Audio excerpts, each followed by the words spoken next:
법원에서 온 판결문을 열었을 때 전 제 눈을 의심했어요. 며느리가 제 이름으로 만든 빚이 3억 5천만 원이었거든요. 저를 집에서 쫓아낸 게 일주일 전이었는데 그때는 몰랐어요. 며느리가 이미 모든 걸 계획해뒀다는 걸. 제 도장은 며느리가 관리한다고 가져간 지 오래였거든요. 하지만 며느리는 한 가지를 몰랐어요. 진실은 언제나 종이 위에 남는다는 걸요. 지금부터 사연 시작합니다. 저는 올해 73입니다. 남편을 일찍 여의고 아들 하나 키우느라 평생을 살았어요. 식당에서 설거지도 하고 공장에서 야간 근무도 했습니다. 손에 굳은 살이 박이고 허리가 굽어도 참았어요. 아들만 잘 키우면 된다고 생각했거든요. 아들이 대학 졸업하고 취직했을 때 전 정말 가슴이 벅찼습니다. 밤낮으로 일한 보람이 있구나 싶었죠. 이제 조금 쉬어도 되겠다 싶었어요. 아들이 결혼한 건 5년 전이었습니다. 며느리는 똑부러지고 일도 잘하는 사람이었어요. 대기업 다니면서 연봉도 꽤 받는다고 했습니다. 처음엔 신혼부부니까 따로 살았는데 손주 서준이가 태어나고 며느리가 복직하면서 같이 살게 됐죠. 어머니, 애 봐줄 사람이 없어서요. 같이 사시면 안 될까요? 어머니가 계시면 저희도 마음 편하고요. 며느리가 그렇게 말했을 때 전 좋았습니다. 손주도 볼 수 있고 가족이 함께 사는 게 당연하다고 생각했으니까요. 아들도 찬성했어요. 엄마, 우리랑 같이 살아요. 엄마 혼자 계시는 것보다 훨씬 좋잖아요. 그렇게 5년을 살았습니다.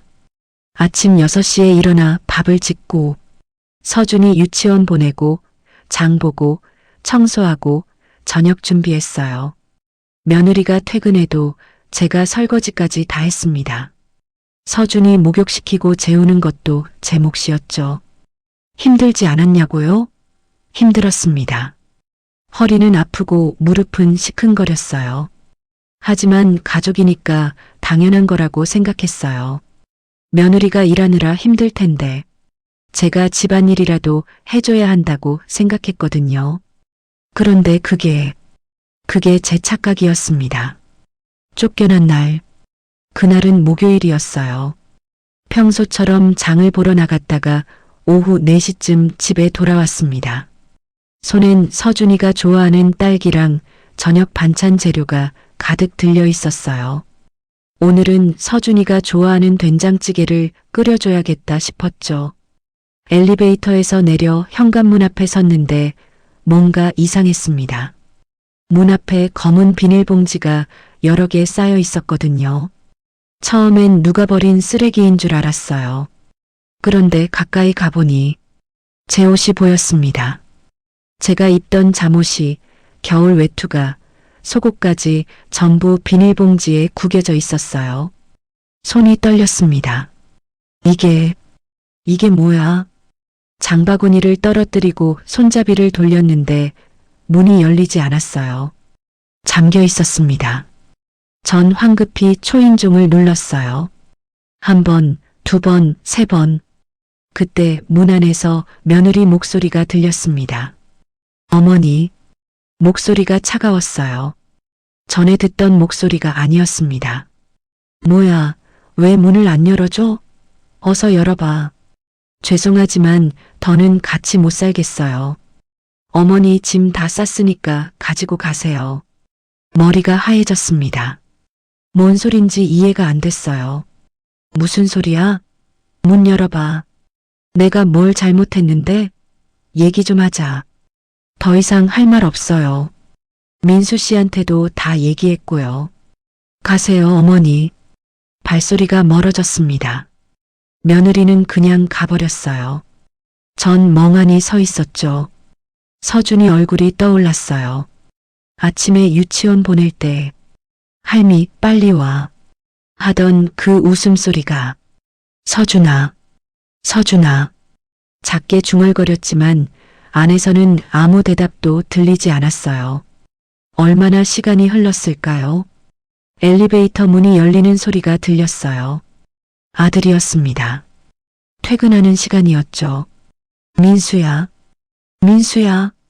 아들을 보는 순간 눈물이 쏟아졌어요.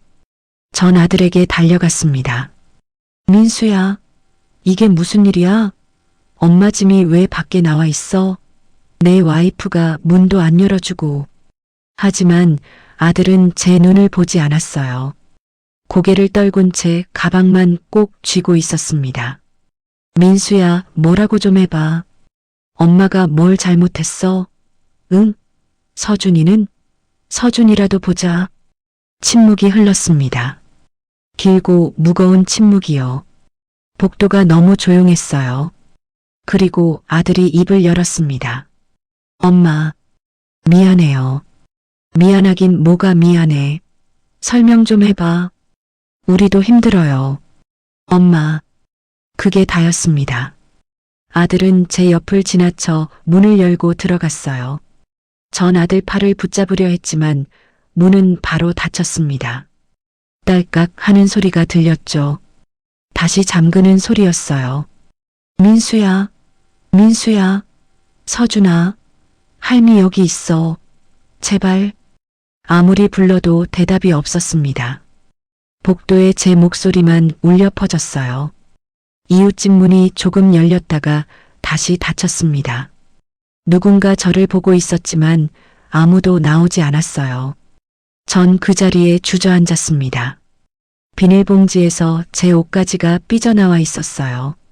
아꼈던 용돈으로 산 외투였습니다. 이렇게 구겨져 있었어요. 서준이 얼굴도 못 보고 아들한테 제대로 된 설명도 못 듣고 그냥 쫓겨난 겁니다. 5년을 함께 살았는데 5년을 매일같이 밥을 짓고 빨래하고 서준이를 돌봤는데 끝은 이렇게 허무했어요. 해가 지고 있었습니다. 복도가 어두워지기 시작했어요. 전 떨리는 손으로 친구에게 전화를 걸었습니다. 여보세요? 나야. 미안한데 오늘 좀 재워줄 수 있어? 지금 집에서 쫓겨났어. 친구는 놀라면서도 바로 주소를 보내줬어요. 전 비닐봉지들을 들고 친구 집으로 향했습니다. 택시 안에서도 눈물이 멈추지 않았어요. 친구 집에 도착했을 때 친구는 아무 말 없이 저를 안아줬습니다. 그제야 억눌렀던 감정이 터져나왔어요. 한참을 울었습니다. 그날 밤 친구가 내준 방에 누웠지만 잠이 오지 않았어요. 눈을 감으면 서준이 얼굴이 보였습니다. 할미, 나 배고파? 하던 목소리가 들렸어요. 도대체 내가 뭘 잘못한 걸까? 그 생각만 머릿속을 맴돌았죠. 사흘째 되던 아침이었어요. 친구가 식탁에 아침을 차려놓고 말했습니다. 그래도 너무 그렇지. 어떻게 아무 얘기도 없이 내쫓을 수가 있어? 경찰에라도 신고해봐. 하지만 전 고개를 저었습니다. 그래도 내 아들인데, 며느리인데, 서준이도 있고. 친구는 한숨을 쉬었어요. 넌 너무 착해. 그게 문제야. 5년 동안 무료로 애 봐주고 집안일 다 해줬는데 이게 고마운 줄을 알아야지. 전 계속 생각했습니다. 내가 뭘 잘못했을까? 혹시 며느리 기분을 상하게 한 게 있었나? 밥을 맛없게 했나? 서준이를 제대로 못 돌봤나? 그런데 생각하면 할수록 이상했어요. 며느리는 늘 저한테 친절했거든요. 어머니, 고생 많으세요. 어머니 아니면 우리 어떡해요? 어머니, 이거 드시고 싶으시다고 하셨죠? 사왔어요. 어머니 덕분에 제가 일을 할 수 있어요. 정말 감사해요. 그렇게 말하던 사람이었어요. 그런데 어느 날 갑자기 집 밖으로 쫓아낼 정도로 제가 미웠다는 건 이해할 수가 없었습니다. 친구 집에서 나흘째 전고시원을 알아봤어요. 친구한테 더 이상 폐를 끼칠 수 없었거든요. 월세 30만 원짜리 작은 방이었습니다. 창문도 제대로 없는 곳이었지만 갈 곳이 없었어요. 정말 미안해. 신세 많이 졌어. 무슨 소리야? 언제든지 힘들면 와. 알았지? 친구가 제 손을 꼭 잡아줬어요. 그게 얼마나 고마웠는지 몰라요. 짐을 정리하면서 생각했습니다. 5년 동안 서준이 밥을 짓고 집안을 지키던 시간은 아무 의미가 없었구나. 며느리는 이미 저를 내보낼 준비를 끝내놓은 상태였던 거구나. 아들의 침묵이 계속 머릿속을 맴돌았어요. 한마디 변명도 설명도 없이 그냥 미안해요라고만 했던 그 목소리가요. 그게 동의였다는 걸 저도 알고 있었습니다. 가족이라는 이름은 그렇게 사라졌어요. 제가 평생 믿었던 것들이 한순간에 무너졌습니다. 고시원에 들어간 첫날 밤, 전 아들한테 문자를 보냈어요. 민수야, 엄마 잘 지낸다. 서준이한테 잘 먹으라고 전해줘. 엄마는 괜찮으니까 걱정하지 마. 답장은 오지 않았습니다. 고시원에 들어온 지 나흘째 되던 날이었어요. 우편함에서 갈색 봉투를 꺼냈는데 발신인이 법원이었습니다. 심장이 쿵 내려앉는 느낌이었어요. 법원에서 왜 제게 등기가 올까요? 손이 떨렸습니다. 방으로 돌아와 봉투를 찢었어요. 그 안에는 두툼한 서류가 들어 있었습니다. 첫 장을 펼치는 순간 숨이 막혔어요.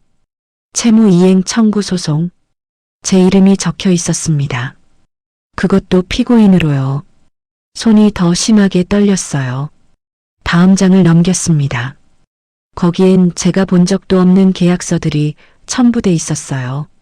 부동산 임대차 계약서, 사업자금 대출 계약서, 보증 계약서, 전부 제 이름으로 되어 있었습니다. 그리고 금액이 적혀 있었어요. 3억 5천만 원. 눈을 감았다 떴습니다. 다시 봐도 똑같았어요. 3억 5천만 원. 제가 평생 모아도 만들 수 없는 돈이었습니다. 손이 너무 떨려서 서류를 바닥에 떨어뜨렸어요. 종이들이 흩어졌습니다. 전 그 자리에 주저앉아 하나하나 다시 주워 읽었어요. 계약서마다 제 이름이 적혀 있었고 제 도장이 찍혀 있었습니다. 서명도 제 이름이었어요. 하지만 전 이런 계약을 한 적이 없었습니다. 이 서류들을 본 적도 없었어요. 그때 떠올랐습니다. 며느리가 2년 전에 한 말이요. 어머니, 도장 제가 맡아서 보관할게요. 어머니 방에 두시면 잃어버리실까봐 걱정돼서요. 필요하실 때 말씀하세요. 전 아무 생각 없이 도장을 줬어요. 며느리가 챙겨준다니 고맙기까지 했었죠. 그 도장으로 이런 일을 할 줄은 꿈에도 몰랐습니다. 서류를 계속 읽어나갔어요. 며느리는 제 이름으로 오피스텔을 임대했고 사업자금을 빌렸고 누군가의 보증을 섰습니다. 전부 지난 2년 사이에 일어난 일이었어요. 그리고 이 모든 빚이 갚아지지 않아서 채권자들이 저를 상대로 소송을 건 겁니다. 이게 말이 돼? 목소리가 떨렸어요. 방 안에 혼자 있는데도 소리가 나왔습니다. 며느리는 저를 집에서 쫓아내기 전에 이미 모든 준비를 끝내놓았던 거예요. 제 이름으로 빚을 만들고 저를 내보내고 모든 책임을 저한테 넘기려고 계획했던 겁니다. 밤새 잠을 이룰 수 없었어요. 서류를 몇 번이고 다시 읽었습니다. 읽을수록 분노가 치밀었어요. 동시에 두려웠습니다. 3억 5천만 원을 어떻게 갚아요? 73인 제가요. 다음 날 아침 전 무료 법률 상담소를 찾아갔습니다. 변호사는 서류를 꼼꼼히 살펴봤어요. 한참을 들여다보더니 고개를 끄덕였습니다. 할머니, 이거 위조예요. 서명이 똑같지 않아요. 뭐라고요? 봐보세요. 여기 계약서마다 서명이 조금씩 달라요. 필체가 불안정하고요. 도장은 진짜일 수 있어도 서명은 분명히 다른 사람이 한 겁니다. 할머니가 쓴 게 아니에요. 변호사는 제가 평소에 쓴 글씨와 비교해 봤어요. 제 연금 수령 서류, 병원 진료 기록지에 적힌 서명들이요. 봐보세요. 할머니 서명은 획이 굵고 떨림이 있잖아요. 나이 드신 분들 특유의 필체죠. 그런데 이 계약서들은 너무 깔끔해요. 젊은 사람이 쓴 것처럼 보입니다. 심장이 두근거렸어요. 그럼 이게 증거가 될 수 있나요? 물론이죠. 그리고 더 중요한 게 있어요. 변호사는 거래 내역서를 가리켰습니다. 이 계약들로 인한 돈이 전부 며느리 명의 계좌로 들어갔어요. 할머니 통장엔 단 한 푼도 들어오지 않았고요. 이것만으로도 할머니가 이 계약의 실제 당사자가 아니라는 걸 증명할 수 있습니다. 정말요? 네. 그리고 할머니, 이건 단순 사기가 아니에요. 사문서 위조죠. 형사 고소도 가능합니다. 변호사는 차분하게 설명해 줬어요. 며느리가 제 도장을 이용해서 만든 계약들은 전부 무효라고요. 제 서명이 위조됐다는 것만 증명하면 된다고요. 소송 준비하겠습니다. 걱정하지 마세요, 할머니. 그날부터 전 변호사와 함께 증거를 모았어요. 제가 평소에 쓴 글씨들, 은행 거래 내역, 통화 기록, 제가 그 시기에 어디에 있었는지 증명할 수 있는 자료들, 그리고 결정적인 증거가 하나 더 있었습니다. 며느리가 실수한 게 있었어요. 계약서 중 하나에 날짜가 적혀 있었는데 그날 전 병원에 입원해 있었던 겁니다. 무릎 수술을 받은 날이었어요. 병원 기록이 남아 있었죠. 이거면 충분합니다. 할머니가 그 계약에 관여하지 않았다는 걸 완벽하게 증명할 수 있어요. 재판이 시작됐습니다. 법정에 며느리가 나왔어요. 저를 보더니 고개를 돌렸습니다. 아들도 왔었어요. 증인석에 앉아 있었죠. 전 아들을 똑바로 쳐다봤습니다. 아들은 고개를 숙였어요. 판사 앞에서 증거들이 제출됐습니다. 위조된 서명, 거래 내역, 병원 기록. 하나씩 나올 때마다 며느리의 얼굴이 창백해졌어요. 변호사가 물었습니다. 피고인은 이 계약들이 시어머니의 동의 없이 이루어졌다는 걸 알고 있었습니까?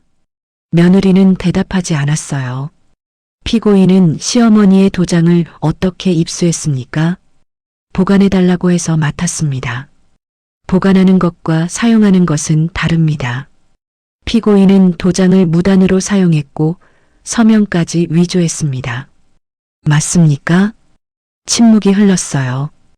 판사가 서류를 넘기며 말했습니다. 피고인의 행위는 명백한 사문서 위조 및 사기에 해당됩니다. 원고에게 발생한 모든 채무는 피고인이 부담해야 하며 원고는 이 사건과 관련된 모든 채무에서 면책됩니다. 판결문이 낭독됐습니다. 며느리는 끝까지 고개를 들지 못했어요. 아들은 판결문 앞에서 얼굴을 가렸습니다. 어깨가 떨리는 게 보였어요. 하지만 전 더 이상 안쓰럽지 않았습니다. 진실이 밝혀지는 순간이었어요. 종이 위에 적힌 부인할 수 없는 진실이었습니다. 법원을 나서는데 하늘이 맑았어요. 구름 한 점 없이 청명한 가을 하늘이었습니다. 전 깊게 숨을 들이쉬었어요. 무거운 짐을 내려놓은 것 같았습니다. 그날 집 앞에 짐이 쌓여있던 순간이 떠올랐어요. 문을 열어주지 않던 며느리의 차가운 목소리, 제 눈을 피하던 아들의 뒷모습, 서준이 목소리조차 듣지 못했던 그 복도. 그때는 정말 끝이라고 생각했습니다. 제 인생이 무너졌다고, 가족을 잃었다고, 모든 걸 잃었다고 생각했어요. 하지만 아니었습니다. 쫓겨난 건 집에서였지 진실에서가 아니었어요. 문을 닫고 저를 내쫓았던 그날은 끝이 아니었습니다. 오히려 모든 것이 뒤집히는 시작이었던 거예요. 며느리는 숨길 수 있다고 생각했겠죠. 저를 내보내면 모든 책임을 제게 떠넘길 수 있다고 믿었을 겁니다. 나이 많은 할머니 하나쯤 법도 모르고 싸울 힘도 없을 거라고 생각했겠죠. 하지만 진실은 종이 위에 남아 있었어요. 위조된 서명, 조작된 거래 기록. 그 모든 거짓말이 오히려 며느리를 무너뜨리는 증거가 됐습니다. 변호사가 말했던 게 떠올랐어요. 할머니, 포기하지 않길 잘하셨어요. 많은 분들이 이런 상황에서 그냥 체념하거든요. 가족이니까 내가 참아야 한다고 생각하시면서요. 전 대답했었죠. 참는 것과 당하는 건 다른 거 아닌가요? 이제 알겠어요. 가족이라는 이름으로 모든 걸 참을 필요는 없다는 거리요. 진짜 가족이라면, 진짜 사랑한다면, 이런 식으로 누군가를 내쫓고 이용하지 않는다는 거리요. 아들한테서 연락이 왔어요. 판결이 나고 사흘 뒤였습니다. 엄마, 죄송해요. 정말 몰랐어요. 전 차분하게 대답했어요. 몰랐다고 하기엔 넌 너무 오래 침묵했어. 엄마. 그리고 아내가 형사고소로 조사받고 있어요. 변호사가 집행유예는 나올 거라고 하는데 전 한숨을 쉬었습니다. 그건 내 아내가 선택한 길이야. 나한테 용서를 구할 게 아니라 법 앞에 책임지는 거지. 그날 복도에서 엄마가 얼마나 무너졌는지 알아? 엄마, 내 와이프가 뭘 했는지 이제 알았을 거야. 그리고 너도 알았겠지. 그날 문 앞에서 쫓겨난 엄마가 얼마나 억울했을지. 서준이 얼굴도 못 보고 쫓겨난 엄마가 얼마나 아팠을지. 아들은 울었어요. 하지만 전 더 이상 마음이 흔들리지 않았습니다. 민수야, 엄마는 이제 내 인생을 살 거야. 내가 선택한 길이 있듯이 엄마도 선택할 권리가 있어. 엄마는 쫓겨난 사람이 아니야. 진실을 지킨 사람이지. 서준이는 할머니 찾아요. 매일 울어요. 가슴이 아팠지만 전 단호하게 말했습니다. 서준이한테는 내가 잘 설명해줘. 할미는 나쁜 사람이 아니라고. 할미가 떠난 게 아니라 너희가 내보냈다고. 그게 진실이니까.